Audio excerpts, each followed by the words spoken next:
Life in Southern California had been pretty good. Alexandra had moved into a house with her best friend, Serena, and the two of them had managed to make a few friends along the way. Two of their closest friends, Trevor and Anthony, lived about 20 minutes from them in Huntington Beach. The two men had both reached financial success, and had purchased a nice, rather large beach house where they planned to live quite happily, spending most of their free time at the beach. Trevor had been dating Serena for about a year, and it seemed that eventually the two would finally marry. Alexandra, Alex to her friends, on the other hand, was convinced she would end up single and never find the perfect mate. Anthony had similar views, but never expressed them. He did date, but none of his girlfriends seemed to be the one he would give up his bachelorhood for. The neighborhood where Alex and Serena lived was usually a nice one, but lately there had been a few robberies in the area. Serena had been out of town visiting family the last couple days, so Alex was in the house alone, and felt rather uneasy about it. She didn't like to think about what could happen, since it always made her edgy. Just about the time she had convinced herself that she was doomed to be robbed, the telephone rang. It was Trevor. He wanted to know if Serena was back yet. Alex explained that she wasn't. Trevor could sense something was wrong. "You okay?" "Well, not really." Alex explained the situation to him. "Why don't you stay over here for a few days?" he asked. "You can stay in Anthony's room. He will be out of town for about another week, and I know he won't mind." After offering to sleep on the couch, which was promptly shot down as an idea, she accepted the offer. Trevor reminded her that Serena had a key to the place and usually left it home when she traveled, so Alex could come on over any time she wanted to. Trevor had to work tonight, but she was still more than welcome to come on by and make herself at home. It didn't take Alex long to throw some clothes into a bag and take off. The sooner she got out of the area, the happier she would be. She made the drive in almost record time, since the traffic was very light. Later that evening, Alex felt quite at home, watching a movie before heading off to bed. She reached into her bag to find her nightshirt and realized she'd forgotten to pack one. Maybe she could find something in Anthony's room. She walked into his bedroom with her bag in hand and paused to take it all in. He had a large king-sized bed with mosquito netting draped over it. The frame was a dark oak, which Alex thought was very masculine, very Anthony. There were nightstands on either side of the massive bed, which were also made of the same dark oak, as were his dressers. He had a very large walk-in closet which housed a variety of expensive suits as well as his favorite old jeans. He had to have everything in its proper place, it seemed. He was very neat. He also had a large bathroom with a sunken tub, and the counters were all tile. Alex laughed to herself, thinking that his bedroom was bigger than any apartment she could afford alone. Along the wall overlooking the beach were large windows and a set of French doors, which led to a private veranda. Along the side of the veranda was a set of stairs that led to the beach below. He was just steps from the surf. She knew Anthony liked to sleep with the doors open, to let in the cool ocean breeze, which explained to her the need for the netting. Alex sighed as she returned inside to try to find a shirt she could sleep in. Anthony was nearly a foot taller than her, so she knew she'd have no trouble finding one that would be long enough for her. From the closet she took out a large white cotton button-style shirt. The shirt was so soft, she mused. She left one of the French doors open, and closed the door to the hallway before climbing into the soft bed. She closed the netting around the bed and turned off the lamp. The comforter was made of down, and his pillows the softest feather. She could even smell his cologne on the pillow. Never before had she realized how good he really did smell. He had always just been one of the guys, to her. He was someone to attend movies with. She had never really considered him in a romantic way before now. She contemplated his exotic good looks. He was very handsome. He had long, dark, wavy hair that he let flow around his shoulders and face. His eyes were like chocolate brown that you could melt into. His olive skin was beautiful, without a blemish to be found. He had a bright smile, a perfect smile. Alex began thinking more and more about him. Maybe she did really like him, but had just not realized it before. She thought about the soft accent that went with the perfect timbre of his voice. It was a good thing that Trevor didn't know what she was thinking. He would run right out and tell Anthony. Trevor never did believe in being discreet about anything, and would have relished the chance to play matchmaker with his best friend and his girlfriend's best friend. Alex tried to think of something else, because she remembered that Anthony had a girlfriend, Claire. They hadn't been dating long, and Anthony had seemed miserable ever since the two had paired up. Maybe he'd realized that she wasn't right for him and break it off. She wondered what he was doing at that exact moment, and then drifted off into sleep. The sound of the front door opening, and then closing was a normal occurrence at the beach house. It seemed as if someone was always coming or going. Alex stirred in her sleep at the sound, but remembered that Trevor would be coming home from work, so she didn't think anything about it and drifted back to sleep. The sound of footsteps seemed to be getting closer to her. She knew that Trevor's room was on the opposite end of the house and wondered who would be heading her way at this hour. Maybe it was just Trevor coming to check on her. That had to be it. Meanwhile, Anthony had returned.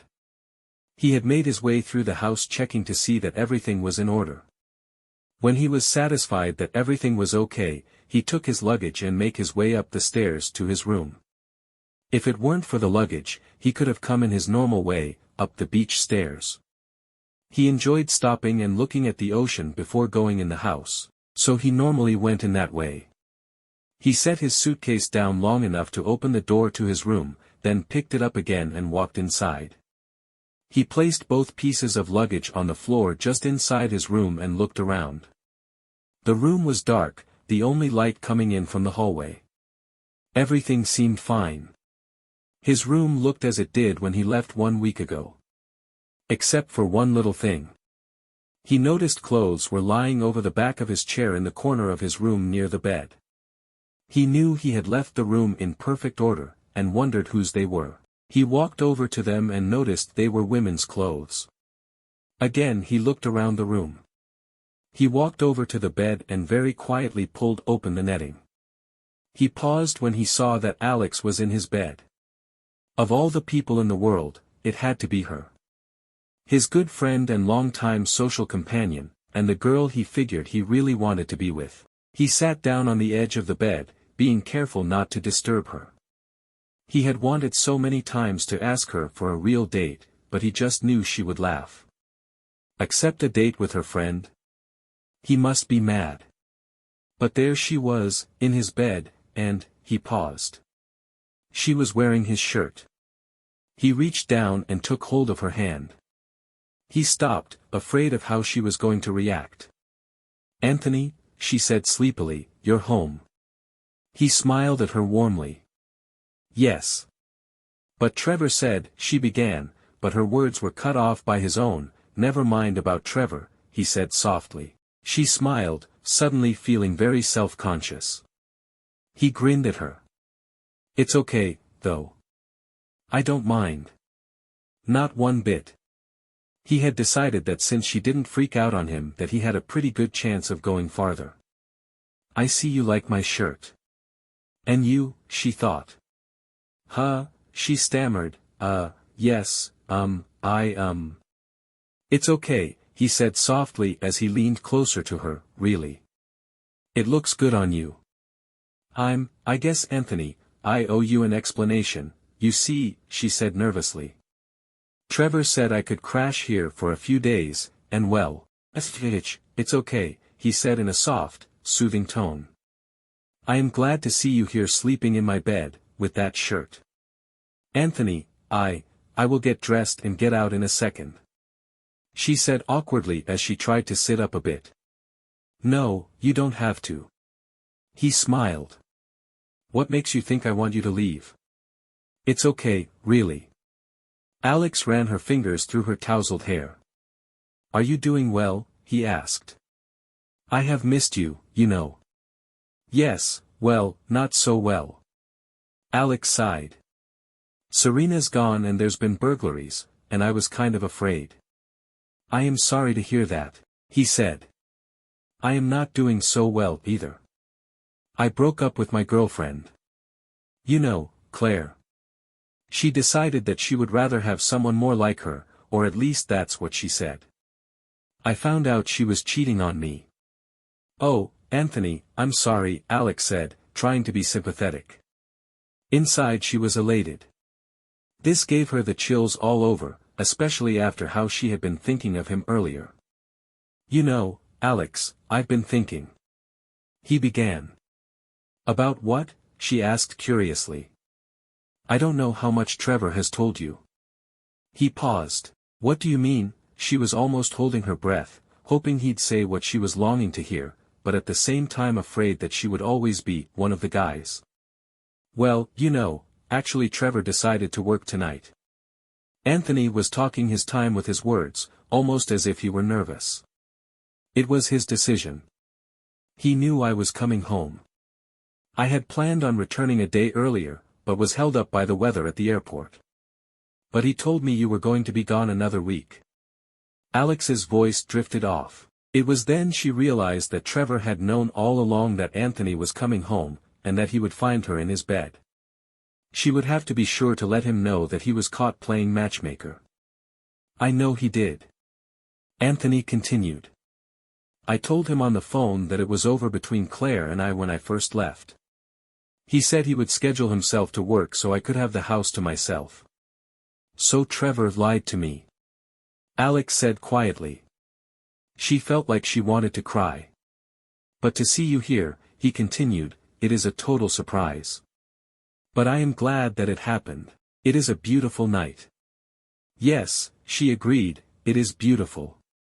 By now, Anthony had taken off his shoes and jacket, and had sat down on the bed, just a short distance from Alex. You look beautiful, Alex, he smiled at her, laughing just a bit. You have sleepy eyes. I know, she said blushing, I was really tired. Maybe it was the night breeze, but Alex started shivering, and he saw that. Are you cold? He reached down and pulled the blanket up over her. Cover up with the quilt. What are you doing, Alex? Anthony said. He was very excited. Alex had just turned him on for sure. He knew that this was to be a magical night for them both. He stayed inside her as his head rested on her shoulder. I love you, Anthony, she whispered. I love you, too, my Alex. He smiled. Anthony thought about how devious Trevor had been about the setup, and thought to himself that he would have to remember to thank his best friend for the best gift in the world. For a moment, there was silence in the room. The only sounds were the crashing waves against the beach below. She drifted off into sleep as he gazed out the window. The stars were fading, and morning had broken. That would be the best sunrise Alex ever missed. He held her close to him and waited with her until dawn came, and promised her that he would be there in her arms to watch the breaking of all the mornings of the world.